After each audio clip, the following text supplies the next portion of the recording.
नमस्कार, मैं हूं विक्रम उपाध्याय और आप देख रहे हैं इलेक्शन मंत्रा। इस समय ओडिशा की हम बात कर रहे हैं, जहां पे विधानसभा और लोकसभा दोनों चुनाव में भारतीय जनता पार्टी को जबरदस्त जीत मिली है। ये जीत किस कारण से मिली है और उड़ीसा के अपने अंदरूनी हालात क्या रहे हैं, इसकी जानकारी के लिए हमारे पास एक बहुत ही वरिष्ठ पत्रकार जतिन दास हैं, जो उड़ीसा की बात को ठीक से समझते हैं, उड़ीसा में रहते हैं और उड़ीसा की राजनीति पे अच्छी पकड़ रखते हैं। जतिन दा, आपका नमस्कार, आपका स्वागत है हमारे इस कार्यक्रम में। नमस्कार। जतिन दास, सबसे पहले मैं पूछना चाहूंगा, उड़ीसा में अचानक सब कुछ बदल कैसे गया? क्या स्थिति है इस समय पूरे परिणाम की बात करें तो? देखिए, जो चुनाव है, ये अभी जो परिणाम आप देख रहे हैं, ये एक ही दिन का रिजल्ट नहीं है। ये काफी दिनों से इस पर काम जमीन में दिख रहा था। और जिस ढंग से आप देखेंगे, भारतीय जनता पार्टी आप वाजपेयी सरकार के समय से मोदी जी के सरकार के समय तक अगर आप देखेंगे, तो भारतीय जनता पार्टी जो पूर्वांचल में अपना विस्तार का जो प्लान बना रहा था ईस्ट का, उसी के तहत वो उड़ीसा के जो भी भारतीय जनता पार्टी के बड़े नेता हैं, जो भी चुनाव जीतते हैं या कुछ मैंने कई संगठन के साथ इन्वॉल्व रहते हैं, उनको काफी आगे बढ़ाया था। और आपको याद होगा, वाजपेयी जी के समय में सरकार में उड़ीसा से काफी मंत्री थे भारतीय जनता पार्टी से, और मोदी गवर्नमेंट में भी काफी मंत्री बने हैं और वो काफी नाम भी कमाए हैं। और ठीक आप देखेंगे तो जो बड़े बड़े पद होते हैं, उसमें भी काफी उड़ीसा के लोग, जो ब्यूरोक्रेसी में बोलिए या कई पॉलिसी मेकिंग एरिया में उड़िया लोगों को प्राधान्य दिया गया है। और इसके अलावा अगर आप देखेंगे तो सरकारी कामकाज में भी उड़ीसा को हमेशा एक फोकस पर रख के मोदी गवर्नमेंट काम कर रहा था। लेकिन ये चुनाव के लिए हो रहा था, ये किसी को मतलब कोई उसका अंदेशा किसी को नहीं था। दूसरा ये है, जैसे यहाँ का जो सरकार है, उसके साथ भी एक अच्छा कोऑपरेटिव फेडरलिज्म का काम करके काफी सहयोग किया। तो उड़ीसा में नवीन बाबू के जो सरकार, उसके साथ काफी तालमेल लगा के काफी सहायता ये लोग करते आए। सबसे इंटरेस्टिंग बात यह है कि पहले क्या होता था। पहले आप भारतीय जनता पार्टी और बीजू जनता दल, यहाँ का जो सरकारी माने नवीन पटनायक के नेतृत्व में जो सरकार है, इनके बारे में ये ज्यादातर लोगों में धारणा था कि ये दोनों मिले हुए हैं। और ये पहली बार ऐसा हुआ, क्योंकि जो भी केंद्र के मंत्री आते थे, क्योंकि ये कोऑपरेटिव फेडरलिज्म का एग्जाम्पल था, जो भी केंद्र से आते थे तो उड़ीसा गवर्नमेंट के जो कामकाज है कभी कभी तारीफ किया करते थे, और नवीन बाबू मैं का भी एक बात तारीफ किया करते जतिंदा, यहाँ रोकना चाहूंगा आपको। मैं एक बात पूछना चाहता हूँ कि चुनाव से ठीक पहले इस बात की बड़ी चर्चा थी कि बीजेडी और बीजेपी के बीच में कोई समझौता हो रहा है और दोनों साथ मिलकर लड़ेंगे। आप अंदर की राजनीति के बारे में जानते हैं, ऐसा क्या हुआ कि दोनों ने अपना अलग अलग रास्ता चुना और उसके बाद बीजेपी इतनी बम्पर वोट से जीत गई? नहीं, देखिए, एक्चुअली सच्चाई माने तो दोनों तो अलग ही पार्टी हैं। बीजू जनता दल एक अलग स्थानीय दल है, और हम्म। भारतीय जनता पार्टी एक राष्ट्रीय पार्टी है। और दोनों पार्टी अपना विस्तार, भारतीय जनता पार्टी निश्चित ही चाहेगी कि अपना विस्तार हो। लेकिन जो एक बहुत ही स्ट्रांग ऑपोजिशन, जैसे लोकल जो यूनिट है, ये लोग काफी एग्रेसिव थे।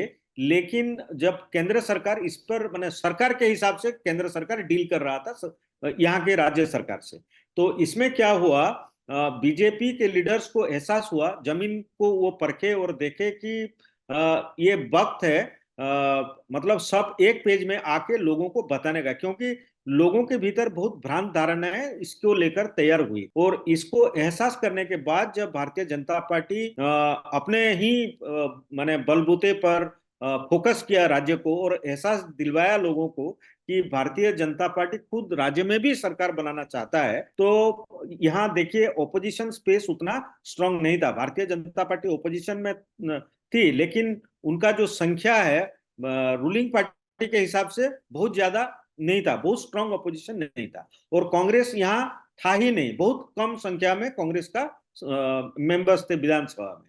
तो जब भारतीय जनता पार्टी लोगों को कन्विंस कराया, और आप देखेंगे इस चुनाव में प्रधानमंत्री कई बार दौरा किए, गृह मंत्री भी कई बार दौरा किए, और सरकार के करीब करीब मंत्रियां सारे उड़ीसा में कैंप किए थे। और जो सेंट्रल माने डिफरेंट भारतीय जनता पार्टी के रूलिंग स्टेट से चीफ मिनिस्टर वगैरह भी उड़ीसा में आए, और सबका एक ही जो एम था वो था कि लोगों को बताना जो मोदी गवर्नमेंट के समय में जो काम हुआ है, और राज्य सरकार जो क्लेम कर रहा है वो ज्यादातर माने सारे के सारे करीब करीब केंद्र सरकार के योजनाएं हैं, और इसी का फायदा लोगों के पास जा रहा है। लेकिन स्थानीय बीजू जनता दल की सरकार उसी का श्रेय खुद अपने ऊपर ले रहा है।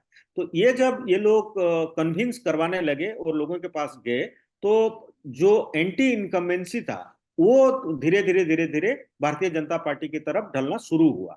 और जतिन इसमें क्योंकि यहाँ एक सवाल जी, यहाँ एक सवाल पूछूंगा मैं आपसे कि जो चीफ मिनिस्टर हैं नवीन बाबू जिसको लोग कहते हैं वहां पे, वो लॉन्गेस्ट सर्विंग चीफ मिनिस्टर अभी तक हिंदुस्तान के हुए हैं। वो क्या उनके स्वास्थ्य नहीं की वो हो सचमुच जो है जी, उनके स्वास्थ्य की जो है जानकारी लगातार आ रही थी कि वो बीमार रह रहे हैं, क्या ये कारण है कि बीजू जनता दल से लोग धीरे धीरे डिजर्ट होने लगे और वहां पार्टियां टूटने लगी या लोग भारतीय जनता पार्टी में आने लगे? नहीं, ऐसा नहीं है। अभी क्या हुआ, एक तो वो तो एक कारण है, जैसे कई मंच पर जब उनको दिखाया गया वो जहाँ जाते थे, हाँ, तो उनका जो हैंड मूवमेंट है और जो वो भाषण देते थे वो बहुत लंबी समय नहीं दे पाना, और थोड़ा सा लोगों को लगा कि थोड़ा सा वो मतलब अस्वस्थ है। क्योंकि देखिए वो तो जब आप एक एजिंग प्रोसेस है, तो एज जब बढ़ता है तो वो थोड़ा सा वो रिफ्लेक्ट होता है।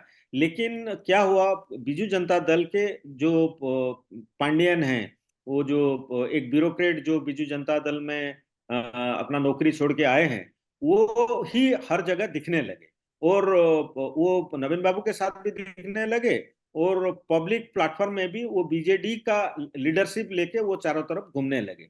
तो लोगों, भारतीय जनता पार्टी उसको एक मतलब एक मुद्दा बनाया।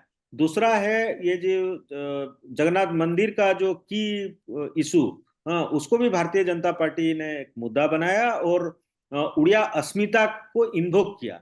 जैसे वो जो माने बीके पांडियन जो बीजू जनता दल के माने जो नेतृत्व ले रहे थे, बाहर अकेले ही दिख रहे थे ज्यादातर, माने सब करीब करीब सभी मंच में हैं, आदर मुख्यमंत्री के साथ दिखते थे या अकेले दिखते थे, और काफी वो घूम माने पूरे उड़ीसा में वो कैंपेन करते थे। तो ये लोगों को खटका, और बीजेपी जो कैंपेन किया वो बोला कि वो मुख्यमंत्री को कब्जा करके रखे हैं, और ये शशिकला सिंड्रोम है यहाँ। तो इसका असर भी लोगों पर पड़ा, और जिसका ये तो एक फैक्टर है। एक तो है देखिए, जो मैं आपको बताया कि काफी समय से भारतीय जनता पार्टी के सरकार जिस समय से उड़ीसा को फोकस में लेके यहाँ के जो लीडर्स हैं उनको नेशनली रिकॉग्नाइज करना, और फिर उड़िया के जो उड़ीसा के जो टैलेंट हैं उनको भी रिकॉग्नाइज करके आगे बढ़ाना, देश के सेवा में उनको विनियोग करना, ये सब के लिए तो थोड़ा बहुत लोगों में ट्रस्ट पैदा हुआ था। तो जब भारतीय जनता पार्टी अस्मिता का भी मुद्दा बनाया, उसके साथ एक तो मोदी गारंटी है, दूसरा अस्मिता का मुद्दा, और तीसरा जो लोकल इश्यूज सारे कवर किए। माने जो जो लोकल इश्यूज थे, जैसे आप जानते हैं किसानों का जो मिनिमम सपोर्ट प्राइस जो नहीं मिलना, और भारतीय जनता पार्टी लोगों से बात करके 3100 रुपया का प्रॉमिस करना, वो भी एक बहुत बड़ा फैक्टर था। मुख्यतः पश्चिमांचल में लोगों को माने किसान उनकी तरफ हुए। फिर दूसरा, आप जगन्नाथ टेम्पल का जो वो जो रत्न भंडार का चाबी का जो इशू है, जो की का, उसको उठाने से, आप जानते हैं जगन्नाथ मंदिर एक इमोटिव मुद्दा है हमारे, एक धाम है तो हिंदू धर्म में, तो वो भी लोगों को टच किया। तो लोकल जो सारे मुद्दे थे, भारतीय जनता पार्टी बहुत ही सफलता के साथ उसी को उठाया, जिसके कारण जमीन में। अच्छा, दूसरा और एक चीज है कि जो संगठन है भारतीय जनता पार्टी का, जैसे संघ परिवार का जो कई सारे यूनिट्स हैं, वो सबको एक ही पेज में लिया गया। जैसे भारतीय जनता पार्टी के केंद्रीय नेतृत्व और दूसरे स्टेट में काम कर रहे कार्यकर्ता, जो मुख्यमंत्री, भारतीय जनता पार्टी सरकार के मुख्यमंत्री कई दूसरे स्टेट से आए, एमपी एमएलए, ये सब जब आके लोगों को कन्विंस कराने लगे, तो लोगों में जो स्थानीय सरकार का जो एंटी इनकम्बेंसी था वो बीजेपी की तरफ ढलना शुरू हुआ, और जिसका परिणाम आप देख रहे हैं। अभी भारतीय जनता पार्टी 21 जो लोकसभा सीट है सारी उड़ीसा सीटें से जीत गई। 20 जी में विजयी हुई। मैं जतिन एक सवाल करूंगा। अभी नवीन पटनायक ने हाल ही में एक स्टेटमेंट जारी किया था कि पांडियन उनका कोई उत्तराधिकारी नहीं है। मैं ये पूछना चाहता हूं कि चूंकि नवीन पटनायक ने किसी को भी राजनीति में और किसी को आगे नहीं बढ़ाया, तो क्या बीजू जनता दल का सफर खत्म होने की स्थिति में है या इसकी इस लेगेसी को कोई आगे ले जाने की स्थिति में है? अभी तो वो सब दिखाई नहीं देता है। एक तो वो तो उत्तराधिकारी पांडियन नहीं है, ये तो नवीन बाबू बोल चुके हैं।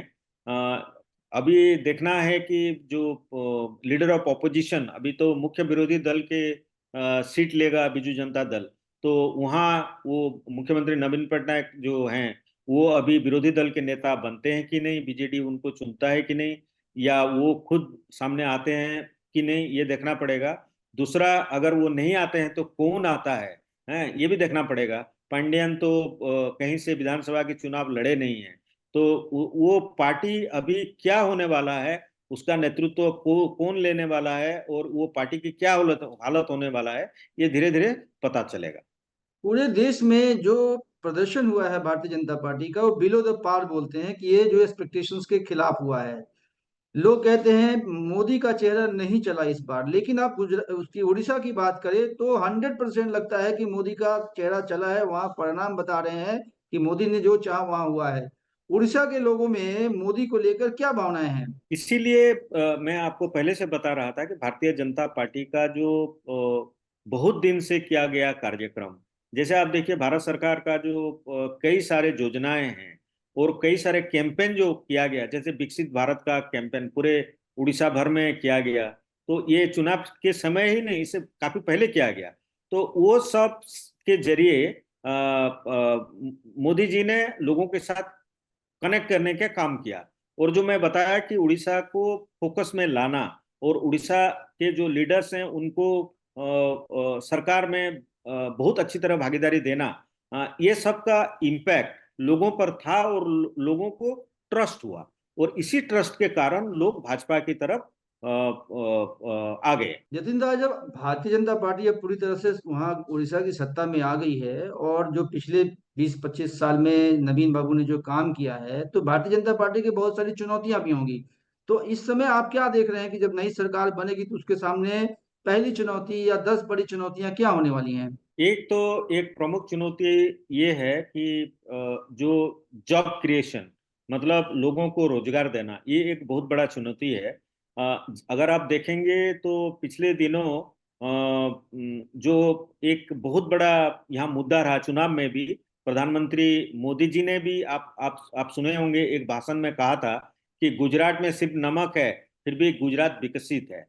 तो उड़ीसा में तो किसी की कमी नहीं है, जैसे हमारे मिनरल रिसोर्स है, हमारे लंबी कोस्ट लाइन है, हमारे जो फॉरेस्ट रिजर्व बहुत ही शानदार है, हमारे जो आर्ट कल्चर हर चीज में हम बहुत अच्छे हैं। तो इकोनॉमिकली हमारा जो हालत है, मतलब हमारे जो स्ट्रॉन्ग रिसोर्स है, उसको अगर हम सही ढंग से इस्तेमाल करते, तो शायद एम्प्लॉयमेंट भी यहाँ बहुत बड़ा प्रॉब्लम नहीं होता। लेकिन इसके बावजूद वो मैं अपनी ओर से भी बता रहा हूँ, और ये चुनाव में मुद्दा भी ये रहा, यहाँ से काफी लोग बाहर माइग्रेट करते हैं और वो नौकरी के तलाश में जाते हैं। अगर आप देखेंगे तो सूरत हो, मैंने गुजरात हो, आंध्र प्रदेश हो, तमिलनाडु हो, दिल्ली हो, कलकत्ता हो, तो आप लाखों उड़िया लोगों को पाएंगे। तो उनके लिए स्थानीय जगह पर, यहाँ उनके आसपास वो रोजगार पैदा करना, ये सबसे बड़ा चुनौती है जिस पर सरकार को काम करना पड़ेगा। दूसरा है सरकारी नौकरी, जो वैकेंसीज है उसको उसका मैंने फिलअप करना पड़ेगा, वहां नियुक्ति देना पड़ेगा। ये दो चीज प्रथम मुद्दा है। तीसरा है जो जो भारतीय जनता पार्टी जो जो प्रॉमिस किया है चुनाव में, वो सब माने प्रॉमिस भी उनको पालन करना पड़ेगा। जैसे ये जगन्नाथ मंदिर का 4 द्वार ओपन नहीं हुआ था, वो ओपन करेंगे, ये प्रॉमिस किया था भारतीय जनता पार्टी ने। हो सकता है भारतीय जनता पार्टी जैसे ही यहाँ उनके मुख्यमंत्री शपथ लेंगे तो तुरंत वो चारों द्वार खुलवाने का घोषणा हो सकता है। दूसरा, मैंने एक कुछ शॉर्ट टर्म प्लान है, कुछ लॉन्ग टर्म प्लान है जिस पर, और कुछ मीडियम टर्म प्लान है जिसके ऊपर भारतीय जनता पार्टी को काम करना पड़ेगा। एक चुनौती बहुत है, जी, एक चुनौती आखिरी बहुत सवाल। है। आप उड़ीसा के सभी राजनीतिकों को जानते हैं, भारतीय जनता पार्टी में भी बहुत लोगों को जानते हैं। क्या मुख्यमंत्री चुनने में कोई समस्या आएगी? कितने कंटेंडर्स हैं मुख्यमंत्री के आपके अनुसार? देखिए, भारतीय जनता पार्टी में कंटेंडर कौन है ऐसे बताना बहुत मुश्किल होता है। आप जानते हैं उनका एक प्रक्रिया है, और आप चेहरा अगर देखेंगे, ये मैं बता सकता हूं कि वहाँ कई चेहरे हैं और सारे कैपेबल चेहरे हैं। तो उनको मैंने और एक कलेक्टिव लीडरशिप से भारतीय जनता पार्टी हर स्टेट में काम करता है, ये हमने देखा है। तो एक मैंने इसी हिसाब से भारतीय जनता पार्टी किसको सामने लाते हैं वो बहुत ज्यादा इम्पोर्टेंट नहीं है। इम्पोर्टेंट है कि जो प्रॉमिस किया है वो प्रॉमिस पर कैसे काम करते हैं और क्या डिलीवरी करते हैं, यही सबसे बड़ी चुनौती है। धन्यवाद जतिन दास। जतिन दास हमारे बहुत ही बड़े वरिष्ठ पत्रकार हैं। लगातार ये अपनी प्रतिक्रियाएं देते रहे, समाज के क्षेत्र में भी काम करते रहे। इनका समय समय पर आपको बहुमूल्य विचार हम सुनाते रहेंगे और इनसे उड़ीसा के बारे में जानकारी लेते रहेंगे। तब तक के लिए हम दोनों को इजाजत दीजिए। नमस्कार।